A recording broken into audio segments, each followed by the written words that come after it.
I love how my grandfather's always around to keep me company. On days that my mom isn't around, Grandpa is always nearby to comfort me.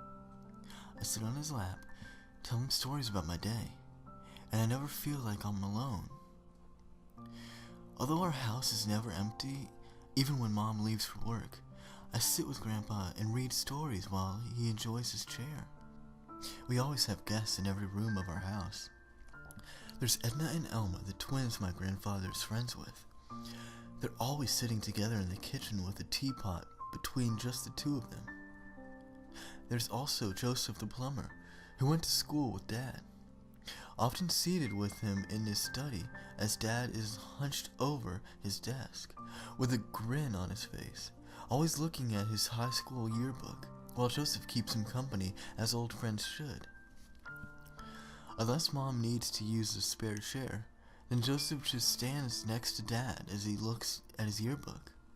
Then we have our younger guests like Beth and Thomas, who are around my age, often upstairs when they aren't playing with me. However, I don't really care if Thomas stays up there with his mom and dad. He never talks to me, and always makes a stupid face at me when I try to play with him.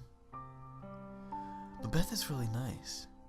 She has pretty blonde curls in her hair, wears pretty perfume and makeup, and sometimes Mom buys new dresses for her to wear. I'm sure she likes those, because she always has a smile on her face. Even when I accidentally asked Mom how she got the ugly scar on her back. I felt bad when Mom told me that she had gotten the scar when she came here and was separated from her parents, who Mom says were very bad people. So I guess that makes her like the sister I never had. But I just like playing games with her when I'm bored. But Mom often scolds me if I get Beth's dresses dirty or accidentally knock her down.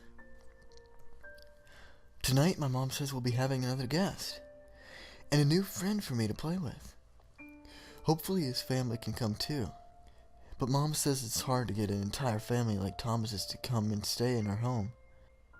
So before she leaves for work, she tells me she'll be home around midnight. She gives me a kiss, packs up her tools, and tells me to go make some space in Beth's room for the new boy to stay. It's the last time I talk to Mom before she leaves for work, and I go upstairs to get the bedroom ready. It takes me a while, and by the time I'm done, I don't want to play with Beth like I usually do. So I grab a storybook from Beth's shelf and go downstairs to the living room. As always, Grandpa is there, sitting in his rocking chair, waiting for me to come sit on his lap and tell him how my day went.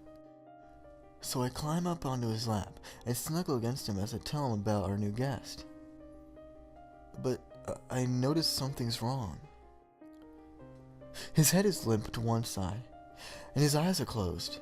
So I hop off his lap and go into the kitchen as fast as I can.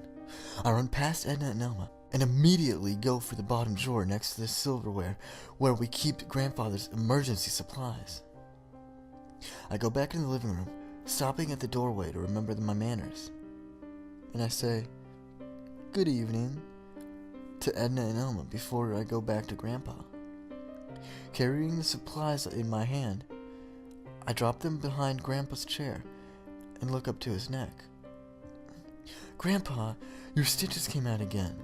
It'll take me forever to fix your neck like last time."